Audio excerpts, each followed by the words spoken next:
jusqu'à lui nos chants.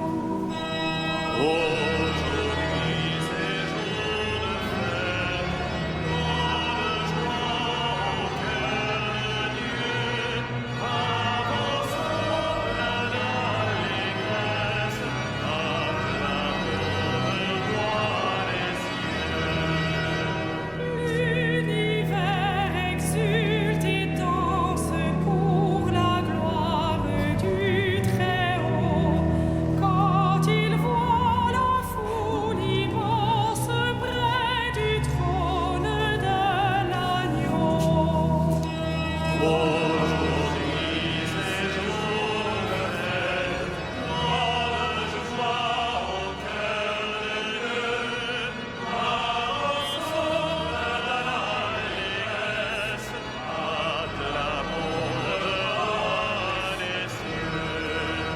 Tous les peuples sur la terre sont guidés par sa clarté. C'est la force du calvaire qui les mène dans la paix.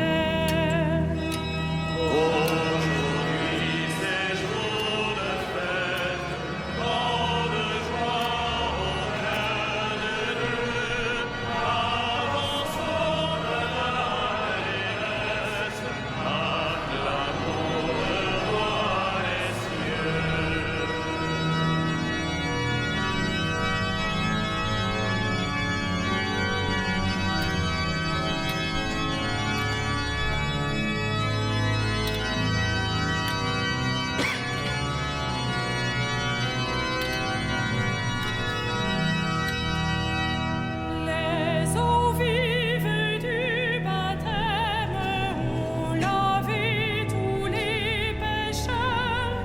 C'est le sang de Dieu lui-même qui les sauve au fond du cœur.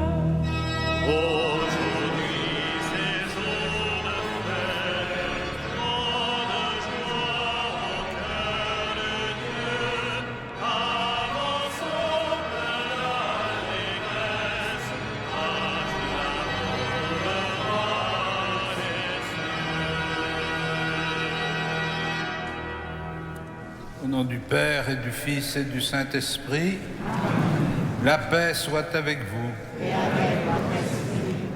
Frères et sœurs, en ce dimanche, nous célébrons la fête du Christ, roi de l'univers, conclusion de l'année liturgique, comme chaque année,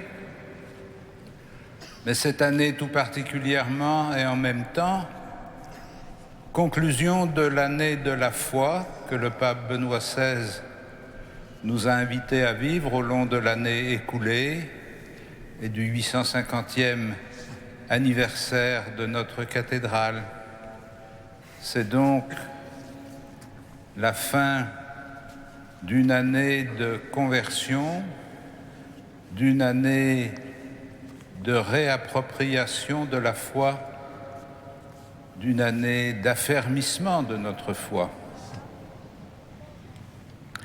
Nous nous préparons à célébrer cette Eucharistie en reconnaissant que nous sommes pécheurs.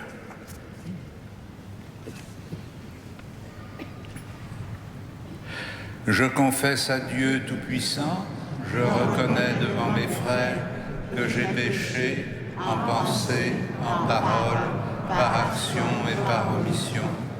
Oui, j'ai vraiment péché, c'est pourquoi je supplie la Vierge Marie, les anges et tous les saints, et vous aussi, mes frères, de prier pour moi, le Seigneur notre Dieu, et que Dieu Tout-Puissant nous fasse miséricorde, qu'il nous pardonne nos péchés et nous conduise à la vie éternelle. Amen.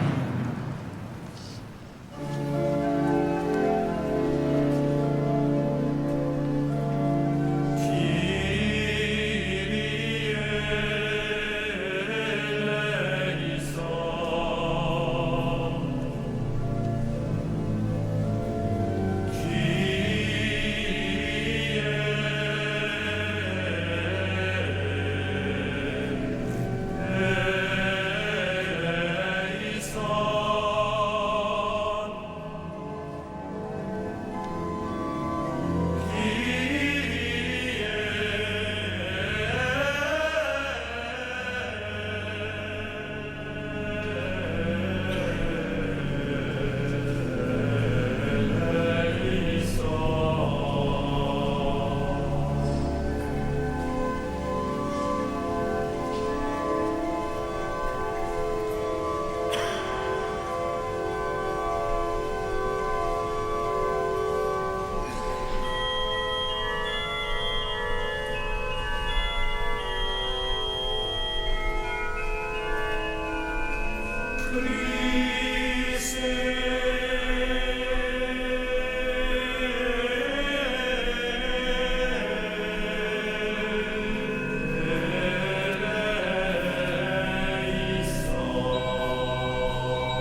Gloria in excelsis Deo. Et in terra pars omnibus vole voluntatis. Laudamus te.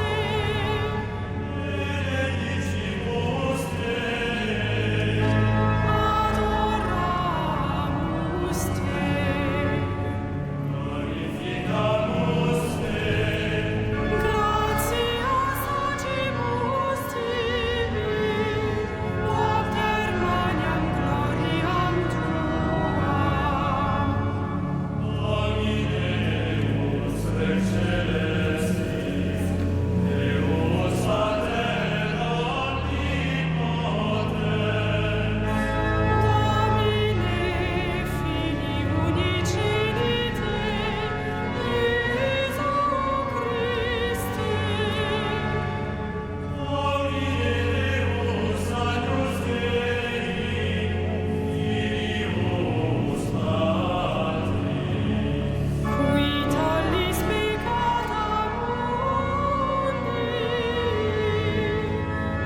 miserere nobis. qui tollis peccata mundi, suscite pregationem nostra. Qui sedes ad dexteram Patris, miserere nobis. Odiam solus sanctus, Tu solus Dominus, tu solus sanctissimus, Iesu Christe, cum Sancto Spiritu, in gloria Dei Patris.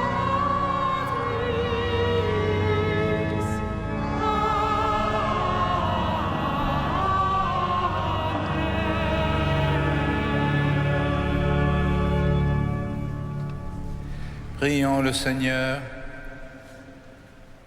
Dieu éternel, tu as voulu fonder toutes choses en ton Fils bien-aimé, le roi de l'univers.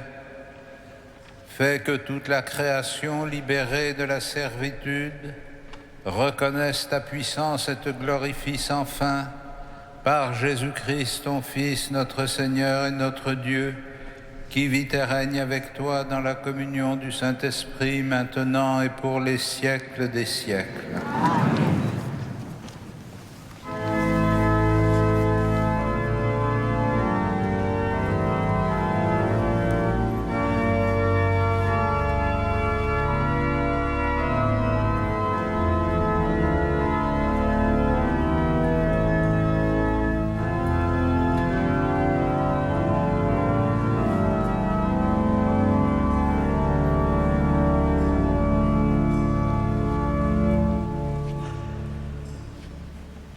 Lecture du second livre de Samuel.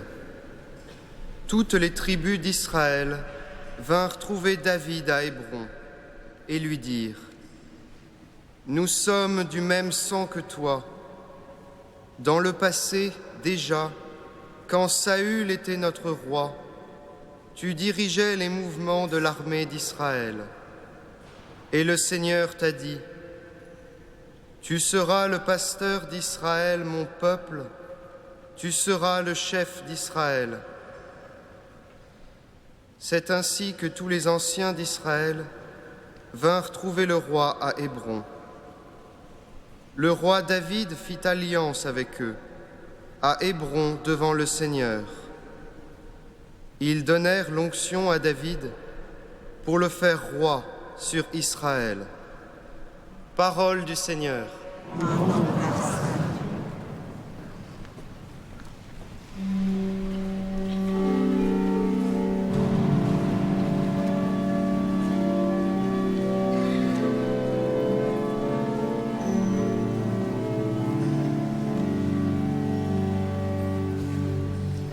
Louange à toi, Seigneur, roi d'éternelle gloire.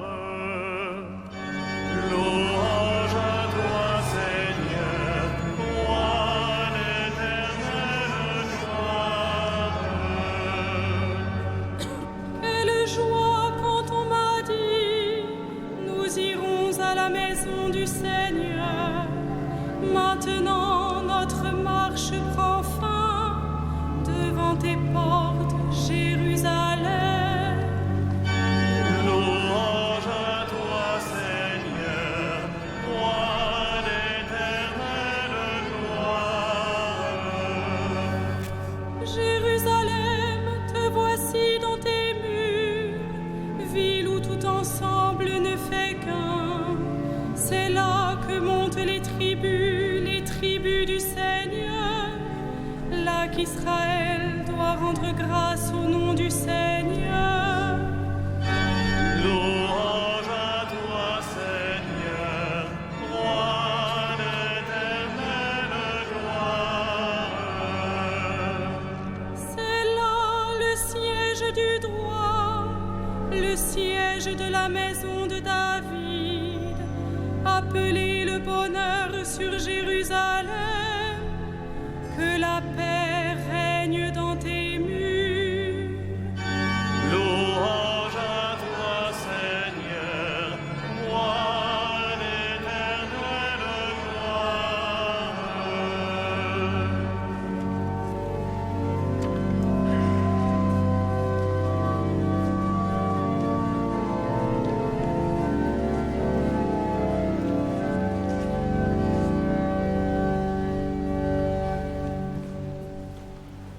Lecture de la lettre de saint Paul apôtre aux Colossiens.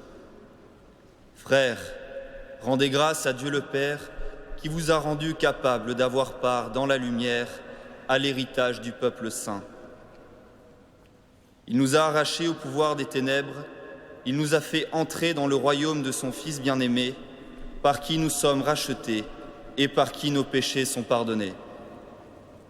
Lui le Fils, il est l'image du Dieu invisible, le premier-né par rapport à toute créature, car c'est en lui que tout a été créé, dans les cieux et sur la terre, les êtres visibles et les puissances invisibles. Tout est créé par lui et pour lui. Il est avant tous les êtres et tout subsiste en lui.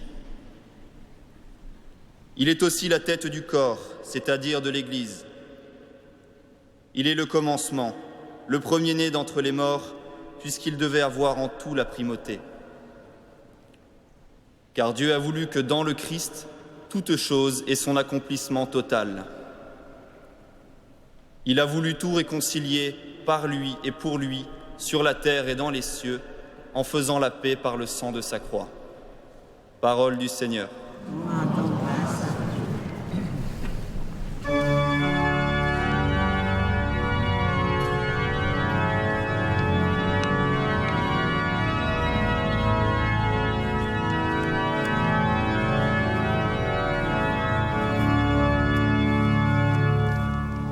Alléluia.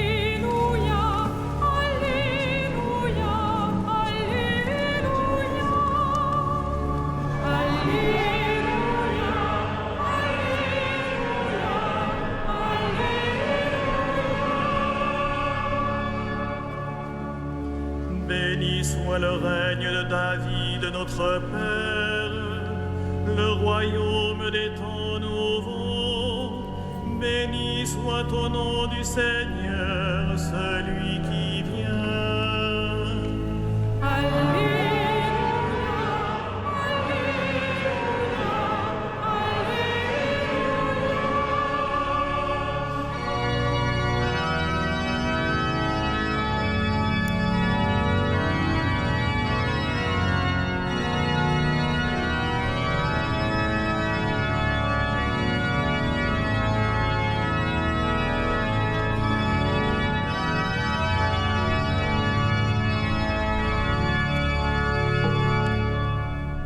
Le Seigneur soit avec vous.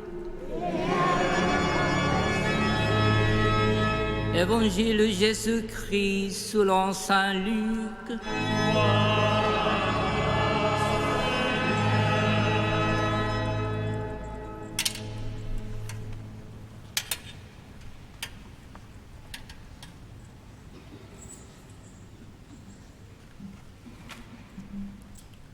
On venait de crucifier Jésus et le peuple restait là à regarder. Les chefs ricanaient en disant « Il en a sauvé d'autres, qu'il se sauve lui-même, s'il est le Messie de Dieu, l'élu. » Les soldats aussi se moquaient de lui. S'approchant pour lui donner de la boisson vinaigrée, ils lui disaient « Si tu es le roi des Juifs, sauve-toi toi-même. » Une inscription a été placée au-dessous de sa tête. Celui-ci est le roi des Juifs. L'un des malfaiteurs suspendu à la croix l'injuriait. N'es-tu pas le Messie? Sauve-toi toi-même et nous avec. Mais l'autre lui fit de vifs reproches. Tu n'as donc aucune crainte de Dieu. Tu es pourtant un condamné toi aussi. Et puis, pour nous, c'est juste. Après ce que nous avons fait, nous avons ce que nous méritons. Mais lui, il n'a rien fait de mal. Et il disait, « Jésus, souviens-toi de moi quand tu viendras inaugurer ton règne. » Jésus lui répondit, « Amen, je te le déclare. Aujourd'hui, avec moi, tu seras dans le paradis. » Acclamons la parole de Dieu.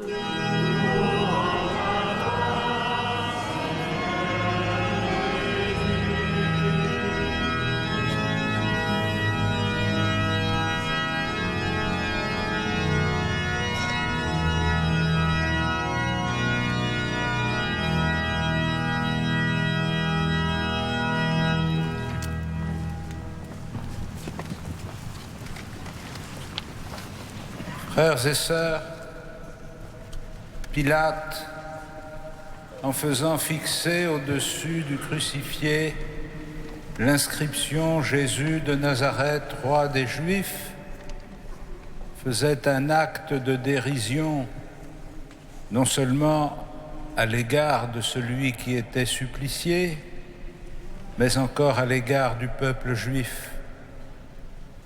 Car comment les Juifs auraient-ils pu reconnaître l'héritier de David, le descendant des rois d'Israël, dans celui qui avait été condamné, exécuté, sans avoir pu échapper au supplice.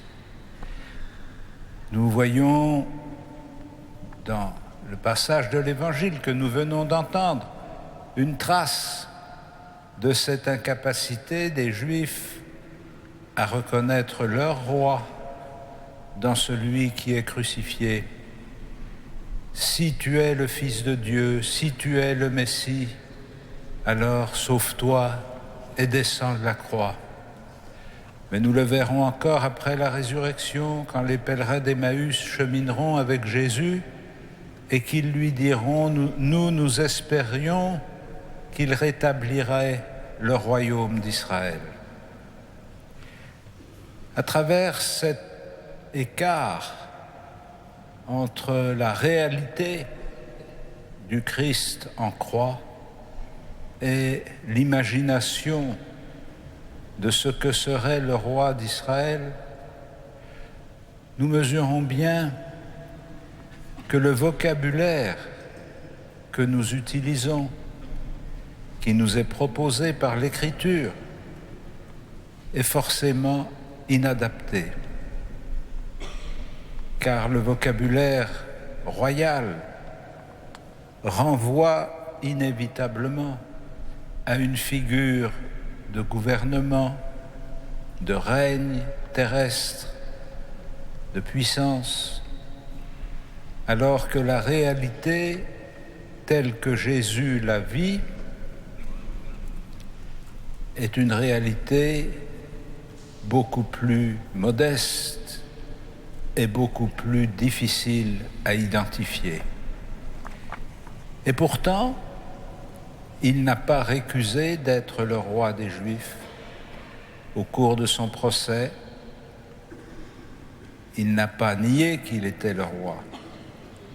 Mais tout au long de sa vie, par ses actes et ses paroles, il a essayé de conduire ses disciples à découvrir que la royauté dont il était le titulaire était une royauté particulière. Et au moment même de son procès, il leur dira « Mon royaume n'est pas de ce monde. Si mon royaume était de ce monde, mon Père aurait envoyé des légions d'anges pour me délivrer. » Nous savons bien que cette image d'un roi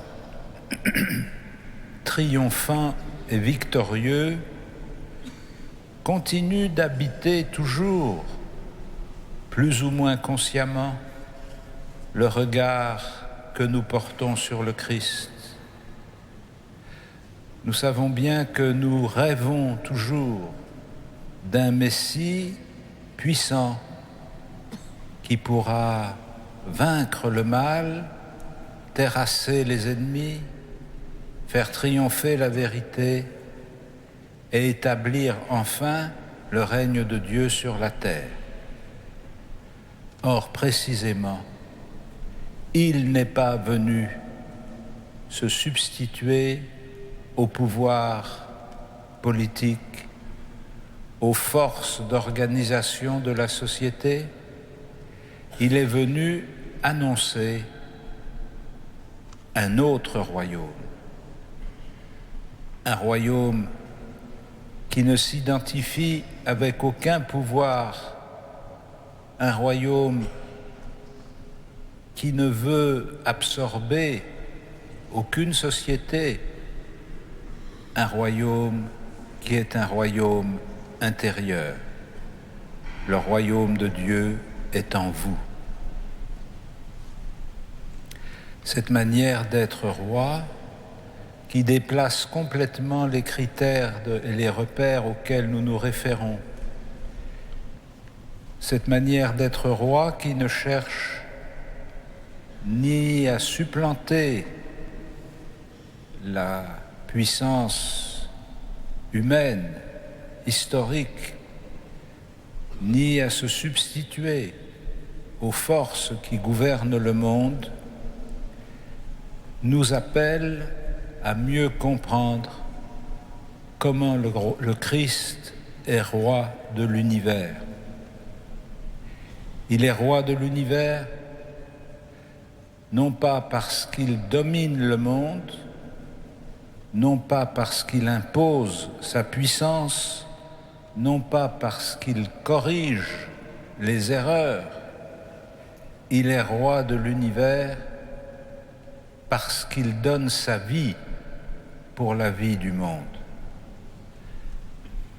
Et c'est dans ce sens que l'inscription fixée par Pilate prend une valeur prophétique. Oui, Jésus est le roi des Juifs, mais pas à la manière dont beaucoup l'attendaient. Jésus est la tête de l'Église, mais pas à la manière dont un roi est à la tête de son royaume. Jésus est le roi du monde, non pas parce qu'il aurait conquis le pouvoir sur le monde entier, mais parce qu'il a pris possession du monde par le don qu'il fait de sa vie. Jésus est le roi de l'univers, non seulement de ce que nous connaissons de ce monde, de notre petite planète si modeste dans le cosmos, mais il est le roi de tout l'univers, de l'univers des choses visibles et des choses invisibles, parce que tout lui est donné par Dieu et qu'il est venu pour tout rassembler sous la conduite de la parole de Dieu. Ainsi, frères et sœurs, célébrer le roi de l'univers, le Christ, roi de l'univers, ça n'est pas singer ou mimer une apothéose d'un empereur romain ou d'un président de la République. Ça n'est pas proposer un contre-modèle de gouvernement. C'est entrer dans un chemin où la conquête ne vise pas le pouvoir, mais les cœurs. Et la conquête des cœurs ne se fait pas par la contrainte, par la force, par la manifestation de puissance, elle se fait par le témoignage de l'amour de celui qui livre sa vie pour la vie du monde. Par notre baptême et notre confirmation, nous sommes devenus dans le Christ prêtres, prophètes et rois, et avec lui, nous sommes invités à donner ce témoignage de l'amour en apprenant jour après jour comment donner notre vie pour nos frères. Le Christ roi n'est pas celui qui vengera ce qui ne passe pas dans notre vie, il n'est pas celui qui surmontera nos faiblesses, il est celui qui nous entraîne dans le don de sa vie. Il est le roi parce qu'il est le pasteur, il est le pasteur parce qu'il est le serviteur qui donne sa vie pour ses frères. Que l'Esprit Saint nous donne au terme de cette année de la foi d'entrer d'un cœur résolu, en mesurant combien c'est un chemin difficile pour nous qui sommes tellement avides de maîtriser le monde, que nous soyons déterminés à suivre le Christ dans le don qu'il fait de sa vie pour participer à l'avènement du règne de Dieu parmi les hommes. Amen.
Credo in unum Deum.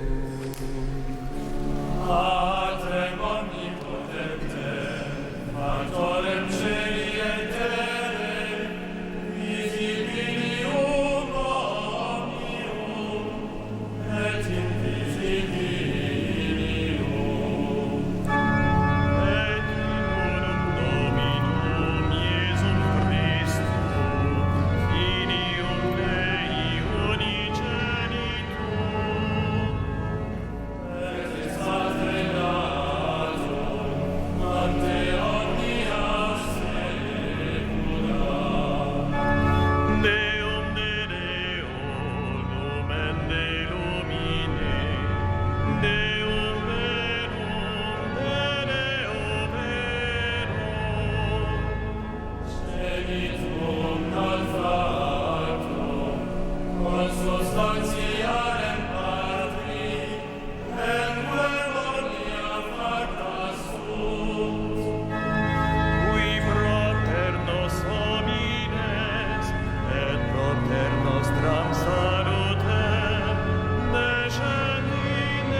prions ensemble au moment d'offrir le sacrifice de toute l'Église.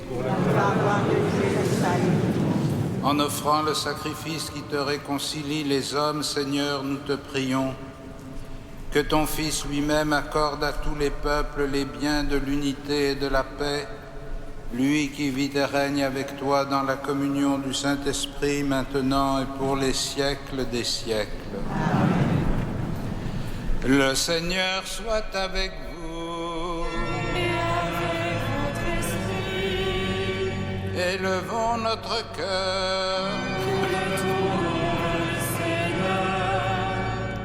Rendons grâce au Seigneur notre Dieu. Cela est juste et bon. Vraiment, il est juste et bon de te rendre gloire, de t'offrir notre action de grâce toujours et en tout lieu. À toi, Père très saint, Dieu éternel et tout-puissant. Tu as consacré prêtre éternel et roi de l'univers, ton Fils unique Jésus-Christ notre Seigneur, afin qu'il s'offre lui-même sur l'autel de la croix en victime pure et pacifique pour accomplir les mystères de notre rédemption. Et qu'après avoir soumis à son pouvoir toutes les créatures, il remette aux mains de ta souveraine puissance un règne sans limite et sans fin, règne de vie et de vérité, règne de grâce et de sainteté, règne de justice, d'amour et de paix. C'est pourquoi, avec les anges et tous les saints, nous proclamons ta gloire en chantant d'une seule voix.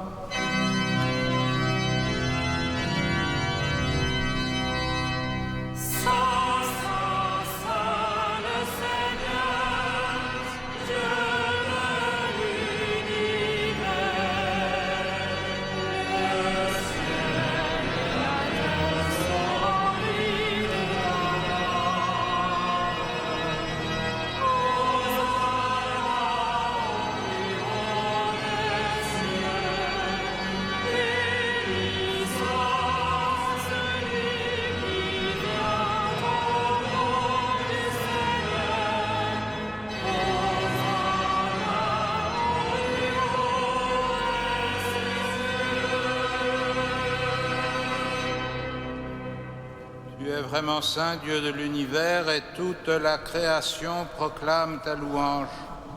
Car c'est toi qui donnes la vie, c'est toi qui sanctifies toutes choses par ton Fils Jésus-Christ, notre Seigneur, avec la puissance de l'Esprit Saint. Et tu ne cesses de rassembler ton peuple, afin qu'il te présente partout dans le monde une offrande pure. C'est pourquoi nous voici rassemblés devant toi, et dans la communion de toute l'Église, en ce premier jour de la semaine, nous célébrons le jour où le Christ est ressuscité d'entre les morts. Par lui que tu as élevé à ta droite, Dieu Tout-Puissant, nous te supplions de consacrer toi-même les offrandes que nous apportons. Sanctifie-les par ton Esprit pour qu'elles deviennent le corps et le sang de ton Fils, Jésus-Christ notre Seigneur, qui nous a dit de célébrer ce mystère. La nuit même où il fut livré, il prit le pain, en te rendant grâce, il le bénit, il le rompit et le donna à ses disciples en disant : « Prenez et mangez-en tous, ceci est mon corps livré pour vous. »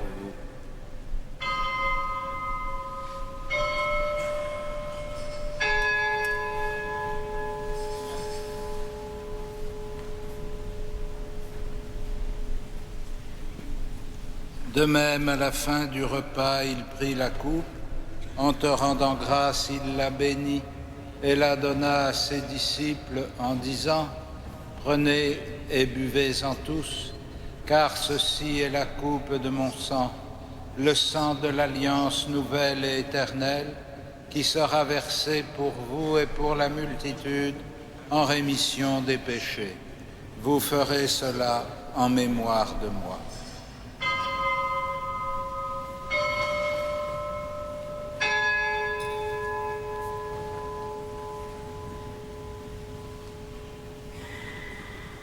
Il est grand le mystère de la foi. Seigneur Jésus, nous célébrons ta résurrection, nous attendons ta venue dans la gloire. En faisant mémoire de ton Fils, de sa passion qui nous sauve, de sa glorieuse résurrection et de son ascension dans le ciel, alors que nous attendons son dernier avènement, nous présentons cette offrande vivante et sainte pour te rendre grâce.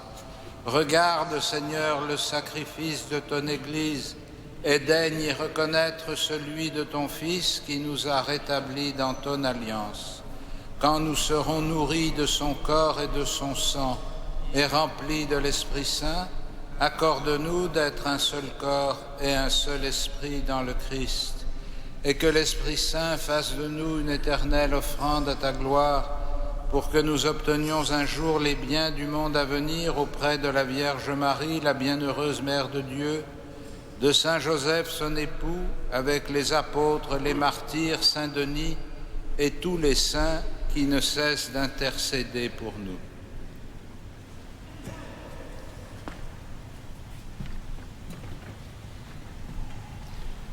Et maintenant, nous te supplions, Seigneur, par le sacrifice qui nous réconcilie avec toi, étends au monde entier le salut et la paix.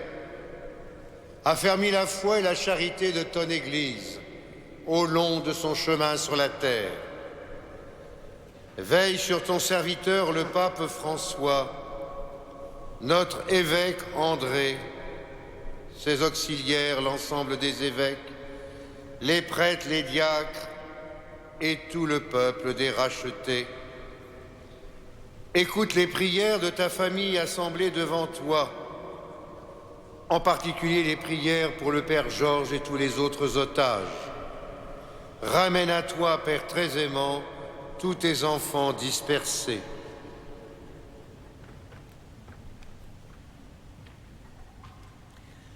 Pour nos frères défunts, pour les hommes qui ont quitté ce monde et dont tu connais la droiture, nous te prions. Reçois-les dans ton royaume, où nous espérons être comblés de ta gloire, tous ensemble et pour l'éternité, par le Christ notre Seigneur, par qui tu donnes au monde toute grâce et tout bien.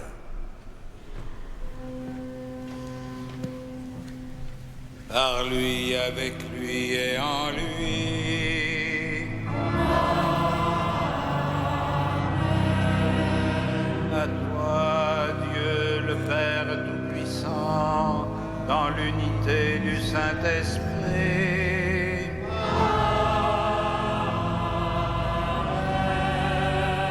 Tout honneur et toute gloire pour les siècles des siècles.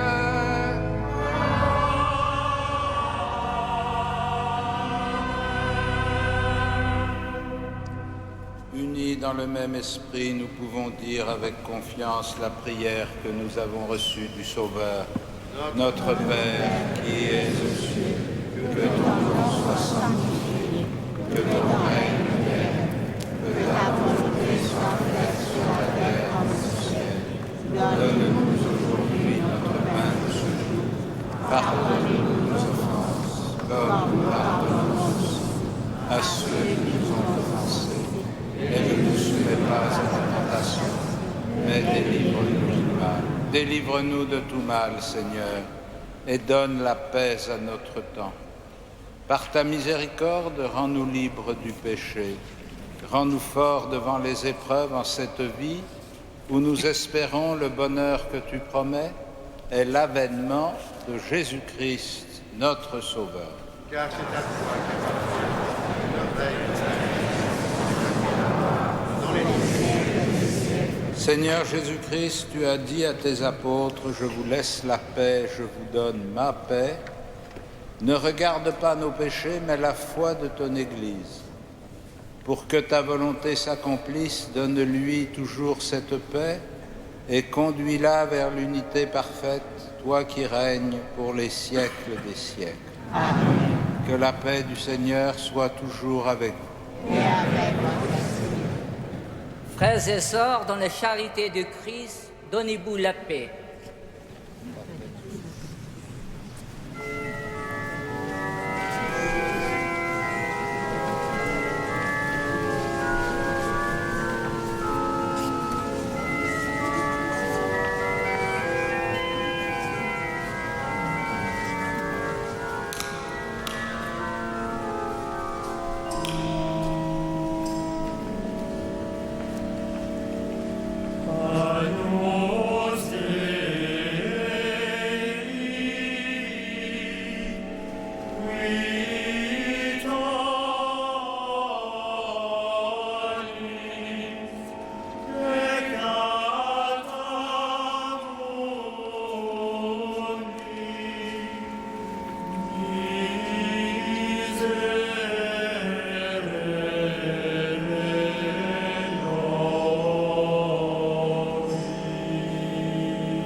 Heureux les invités au festin des noces de l'agneau. Voici l'agneau de Dieu qui enlève le péché du monde. Seigneur, je ne suis pas digne de te recevoir, mais dis seulement une parole et je serai guéri.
commence les gars. Vas-y.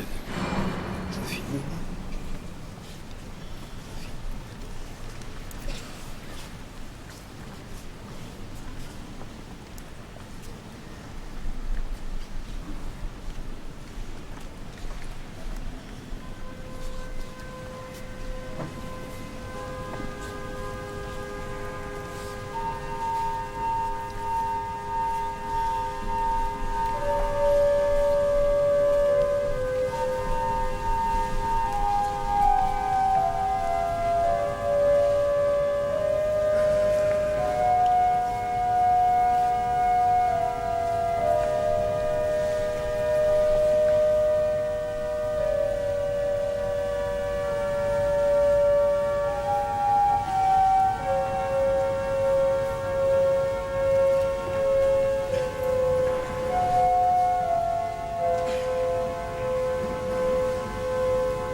Frères et sœurs bien-aimés, quelques informations pour ces temps que nous vivons.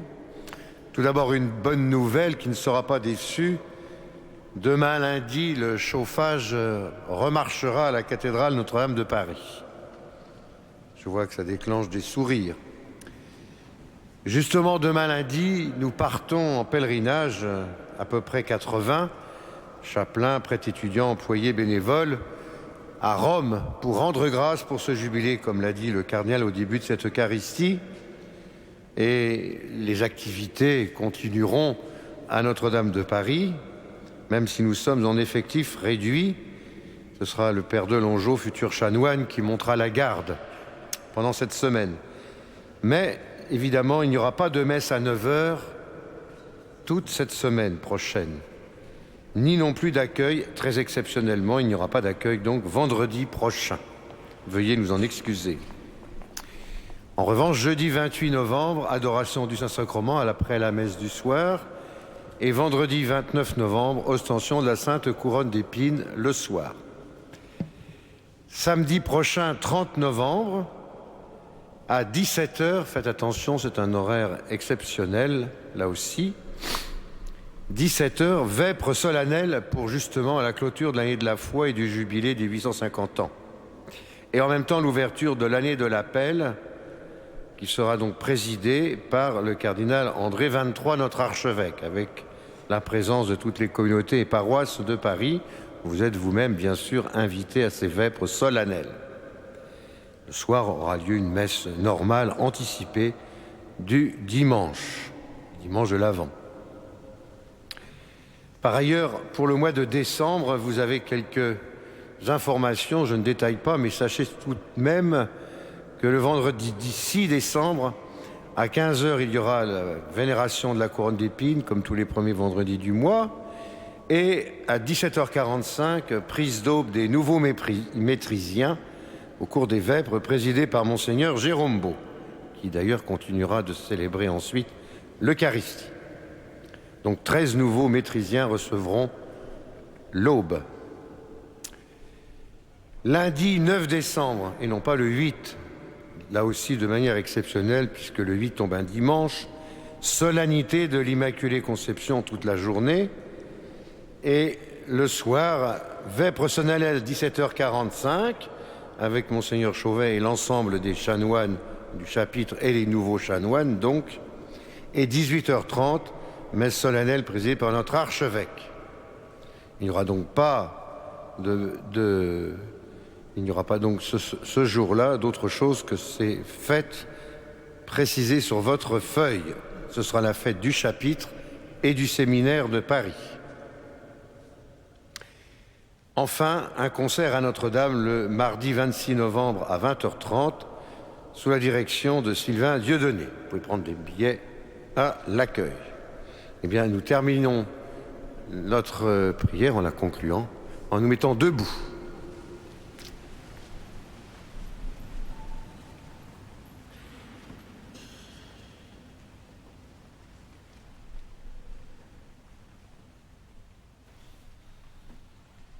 Après avoir partagé le pain de l'immortalité, nous te supplions, Seigneur, nous mettons notre gloire à obéir au Christ, roi de l'univers, fais que nous puissions vivre avec lui éternellement dans la demeure du ciel.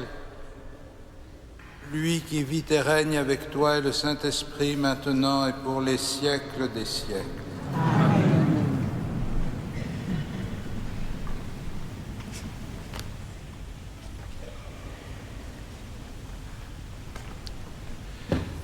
Que le Seigneur vous bénisse et vous garde. Amen. Que le Seigneur fasse resplendir sur vous son visage et vous accorde sa grâce. Amen. Que le Seigneur tourne vers vous son visage et vous apporte la paix. Amen. Et que Dieu Tout-Puissant vous bénisse, le Père, le Fils et le Saint-Esprit. Amen. Allez dans la paix de Christ.